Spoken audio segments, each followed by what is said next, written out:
دوسرا نبی کریم علیہ الصلوۃ والسلام نے ارشاد فرمایا کہ جب تم نے راستے میں اگر بیٹھنا ہے تو راستے کا دوسرا حق یہ ہے کہ تم کسی کو تکلیف نہ دو۔ اس کا مطلب کیا ہے؟ اس کا مطلب یہ ہے کہ تمہارے بیٹھنے سے کسی کو تکلیف نہ ہو،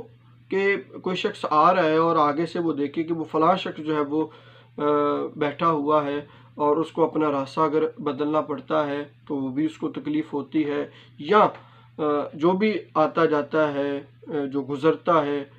تم اس کو تکلیف دو، اس پر باتیں کسو یا اس طرح کی کوئی حرکت کرو جس سے جو ہے وہ لوگ پریشان ہو، یا بیچ راستے میں بیٹھ جاؤ، راستہ روک کر بیٹھ جاؤ کہ لوگوں کے گزرنے کے لیے جو ہے وہ مشکل پیش آئے اور ان کو تکلیف کا سامنا کرنا پڑے، تو اس طرح بھی جو ہے وہ بیٹھنا نہیں چاہیے۔ دوسرا نبی کریم علیہ الصلوۃ والسلام نے فرمایا کہ راستے کا حق یہ ہے کہ تم کسی